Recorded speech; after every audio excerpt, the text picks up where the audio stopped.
Hi, welcome to the screencast of Group 4. Our project is on wireless interference modeling and analysis for in-vehicle networks. Let's start with introduction. The basic requirements for in-vehicle networks are low cost, flexibility, reliability. We don't need high range because they just operate inside the vehicle. We don't need high data rates as well because the applications are pretty straightforward and there is no need for more data exchange. Wireless sensor networks for in-vehicle communication is a lot cheaper than wired networks. They are more flexible as well, but the downside is they are more prone to interference compared to wired networks, and particularly under coexistence. So if we see the wireless communication standards, we can see that 802.15.4 has pretty low cost and low power consumption as well. The data rate is also low, but that is acceptable with us. The range is around 10 to 30 meters, and then the cost is pretty low and the size is small. So we can select 802.15.4 as our wireless sensor network for in vehicles. But again, the downside is 802.15.4 operate in 2.4 GHz ISM band. It is also called as unlicensed band. So for this reason, Bluetooth and Wi-Fi also operate in the same band. And as we saw before, like Wi-Fi and Bluetooth has high power, and then because they're also operating in the same band, they might have like significant interference effects on the 802.15.4.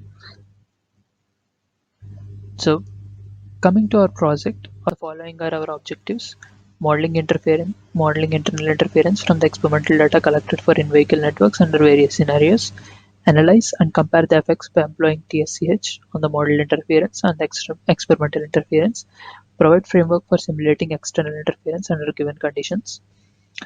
So let's say we achieved all those. Where can we use this work and what's the bigger picture? Well, this work can be used for identifying patterns of noise under various conditions.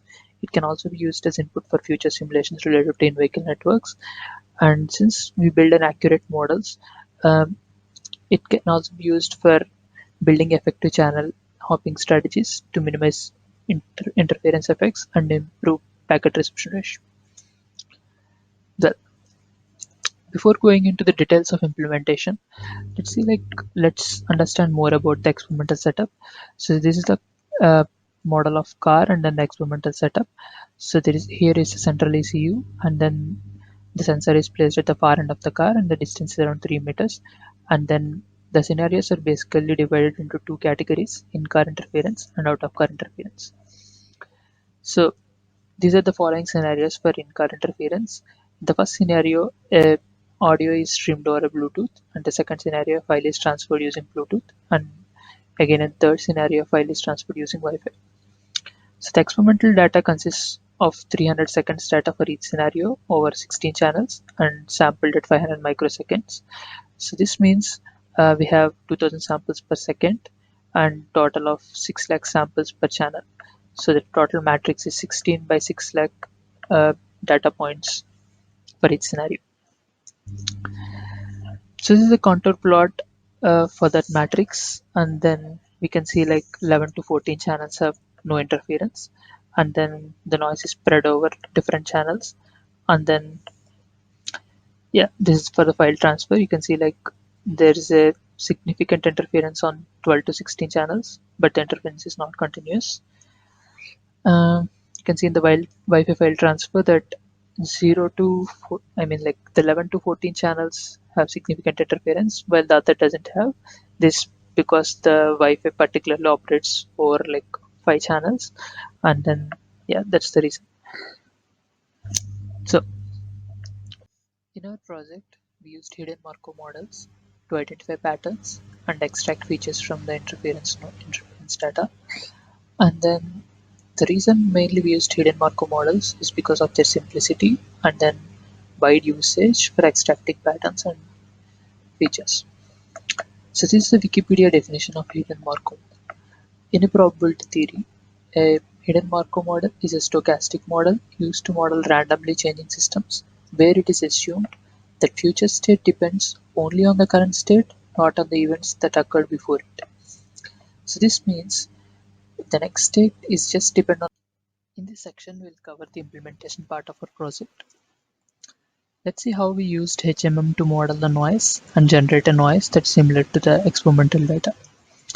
So we start with inputs of experimental data and then having a window size of n and then configuring a parameter of m, which is the number of levels, which is also directly proportional to the amount of accuracy we want our model to be, and then the total time for which our noise should be generated for. So we start with an experimental data of 16 by n, which is 16 by n matrix, where n is 6 lakhs in our case. Um, so we split each channel into windows of n samples. So that makes the number of windows as capital N by small n, and then we compute average power of each window. So again, as we saw, like this results into 16 by capital N by small n matrix, and then here we identify the maximum and minimum average power of the particular. Now since we know the maximum and minimum average power, divide the power level between max and min into m bins, and then for each window, find into which bin the average power of that window is falling into. So this actually gives you an m value, and then for every window, and then repeat the process for all channels. This makes 16 by n by n matrix, like this for every average power is represented by m value, and then uh, for each column, so you have like n by n columns. For each column, you compute a hash function from the 16 values of 16 n values, and then that makes a 1 by n matrix having all hash values. And then these are the things where we call them as states. From here, let's say like we have k states, k different states, but one has to notice that there are total m power 16 possible states, because at each window is divided into, like each window can have a value from 1 to m. So 16 windows over a particular column, and then that means like you can select the first window in m ways and the second window in m ways. So you can have like for 16 channels you can select the total number of possible states are m power 16. But in reality, because this won't be m power 16, where there will be total number of k different states, which is where k is far less than m power 16, and this is probably because there is a pattern in the power. Um, we can say like uh, the power doesn't fluctuate more. It's like the power slowly increases or decreases, or we can say like over a dx of time, the state remains constant. That's what this is all about. So in the end, we have like k different power levels, k different states, and then here at this point we compute the state transition probability matrix. So what is the state transition probability matrix? Now at this point we computed there are k different states, and then let's say we are at present in state 1, and then are we have transitioned into state S2 in the next state. So what hidden Markov model is saying is that the next state is always dependent on the current state.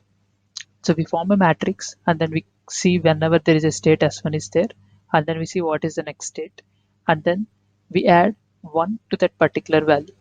So it's like if the next state is S2, we make the value of 1 comma 2 as incremented by 1, and then if suppose the next statement is again state S1, we increment the value of 1 comma 1 by 1. So in the end we have a k by k matrix. For every possible state we compute what are the next states, and then we normalize it, and then that's the state transition probability matrix. So from this state transition probability matrix, uh, we apply a function called HMM sequence, which actually takes in the probability matrix and then the number of samples it needs to generate, and it gives two possible things, which is emission matrix and then the state matrix. In this case, we don't use emission matrix. Emission matrix is again used like if you have for this particular state, you have like a kind of random event again happens. But in this case, our states and events are same. So we don't use emission matrix. We just use the state matrix out of the HMM sequence. So once we got the states, we can find like which it originally corresponds to um, by using a translational matrix from these hash values to the states. So we can observe like at this point here we have a 1 by n matrix. We have a here 1 by let's say this is P, so 1 by P matrix. So from here, we reach this point from the noise doing all the steps, and then from this point we do the steps in reverse to attain noise. So it's like we construct noise by seeing what state it is previously, from what state it's previously decomposed from, and then we construct for each state over the sequence, and then that's how like we construct the whole noise. And once we have the noise, we can analyze the noise with various plots in the interface. So uh, shortly we will go into how to use interface, but this is the flowchart on how to generate internal interference. So you select a node and then select which category the node should do, and then like which function the node actually should perform, and then you configure various parameters like window size, number of levels, total time, and then we can also configure the initial position and relative velocity, but they're optional. It doesn't really have any effect on the internal interference. And then we do an update parameters, and then generate noise, and then analyze the noise with various plots present in the interface. Well, once we have generated internal interference, the external interference is kind of computed as sum of individual internal interference. But this is not accurate because uh, two noises can't be added just like that, because they can be constructively adding or destructively adding. Um, but at this point, I mean, in this project, we just make an approximate value over the large number of nodes that are present. So how do we do this is we just initialize the network, and then we configure individual node parameters, and then we generate the noise for individual nodes, and then we generate relative noise for individual nodes. Relative noise is nothing but uh, the generated noise is path loss is subtracted from generated noise. So path loss is computed as a function of distance between the node and then the between the node and the receiver. Um, so the distance is actually computed at every sample point, uh, using the initial position of the node and then the relative velocity of the node with respect to car. So once we got the relative noise, we just turn on like whatever nodes we want to have like active to be. We just set the active flag to on, and then we simulate the network, and then we analyze the net noise which is computed from the simulated network. So during the simulate network, what happens is like all the nodes which are active, their uh, power is converted into milliwatt domain, and then they're added there, and then it's back converted back to decibel domain. So that concludes how we can simulate external interference. Um, let's do a demonstration on what we have seen so far. Let me open MATLAB. So I'm in the folder path. I have right folder path, which where I have all the files for the project, and then from these files, I'll start by opening the file WSN modeling, which is wireless sensor modeling, and then I'll run this file, which opens this GUI. So you can see initially there are no variables in my workspace. Um, so once I do initialize or reset, I have two variables in my workspace. One is node and one is cd. So what does node consist of? So it's saying node is a structure having all these fields, and there are 30 elements. So like going to node of 1, you can see like these are the default values initialized. So there is no noise offset power is 0, and then noise category is like which function the node wants to do, and initial position is the position of the node initially from the car.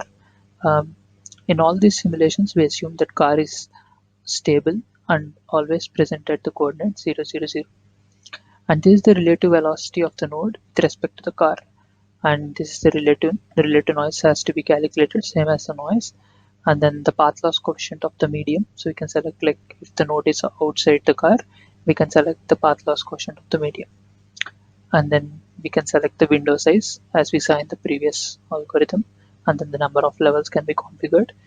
And then once all this is configured, if we want our node to be involved in the external interference, we can turn this active flag to 1.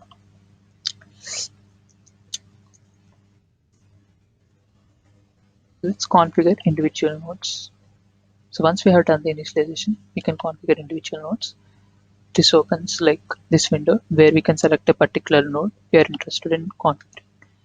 Let's select the first node. So this opens the configuration of window of the node we selected, in this case 1. Here we can select the type of operation we want to do. So if we select Bluetooth audio transfer, the node actually, the noise is generated such that it simulates a Bluetooth audio transfer.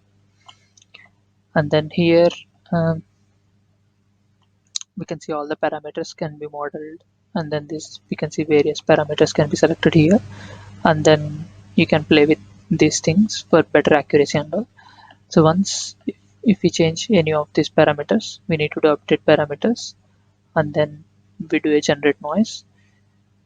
Once we done this, in the background it computes all the steps that are shown in the algorithm for using HMM, and then that outputs the noise and it's stored in the node.noise. So once we have the noise generated, we can plot the noise.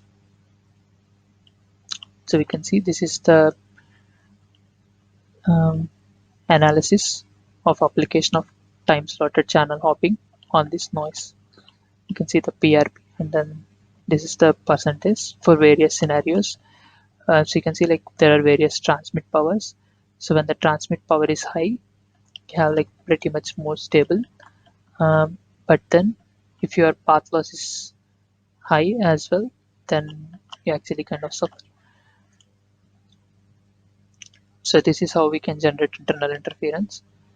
So once we have generated internal interference, we move to the next step where we generate relative noise, and this is important for the node to function as external interference. And once we compute that, we do active. Uh, let's say increase the power levels, update parameters, and then we generate relative noise. We can see this is the effect of the relative noise with this initial position and relative velocity. So we can close this, and then we can open another node, and then we can do like this one, read parameters, generate noise, generate relative noise, then plot noise. You can also select all these things to um, actually see at a particular, for a particular channel, what are the values for the specific time intervals. And this is like the raw values, and this is the moving average values, and this is the contour plot. So and they, both noise and relative noise can be plotted for all these things. So again we turn this active. So you can see at this point we have two active nodes in the network, and then let's say we are interested in computing the external interference by these two nodes. We close this, then we do simulate network, and then we do plot noise. So at this point it's actually converting all the noise into milliwatt domain, and then adding both the noises, and then again converting it back into dB domain, and then we can see this external interference due to the both noise. Let's quickly see various sections of code to generate noise. You can see this is the node configuration file where we have like the structure is declared with all these fields, and then it has this following methods. This is the constructor, and then you can see like for plotting contour plot, and then for plotting um, channel over a particular time, and then this is for plotting moving average. So these are the functions for calculating moving average, plotting moving average over a particular time. And then this is the function for generating relative noise, and this is the function for generating noise. Actually go into the function for generating noise, which is this one. So this starts with collecting time, category, window size, and then all the values. So depending on the category, the corresponding experimental data is read, and then you have like HMM noise is generated here, and then a circular shift is done both on the um, rows and on columns to avoid any biasing between start and end time and between the particular channel. So let's look into how HMM noise is generated. So as we told before, we start with computing average, and then we compute state transition probability matrix, and from state transition probability matrix is passed to HMM generate to get a sequence of states. From sequence of states, we again compute uh, back. We again construct the noise using this process, like we find which state it previously belongs to, and then we randomly select one of the states previously in there, and then we construct the noise by adding all the windows. So let's see how compute average works, and then we initialize average data to 0 for every window, and then we calculate sum all the average data, and then we divide it with window size to get the average value for each window for a particular channel, and it's repeated for all the channels. And then we calculate maximum minimum value for each channel, and then once we calculate maximum value, we divide it into n levels, and once we divide it into n levels, we find like into which bin this falls into, and then we compute the state vector from from state data, and then from the state data we compute the 1 by n by n vector which we saw before using a hash value, like hash function. This is a hash function. So at this point we have like a state vector, and using the state vector we generate the state transition probability matrix. Let's see how state transition probability matrix is generated. We separate, like we find the number of different states. This is the function for finding number of different states, and then for each state we find like what is the next state under the present state, and then we kind of update the matrix. We add the 1 to that particular coordinate, and then in the end we normalize with each row value to get the probability matrix, state transition probability matrix.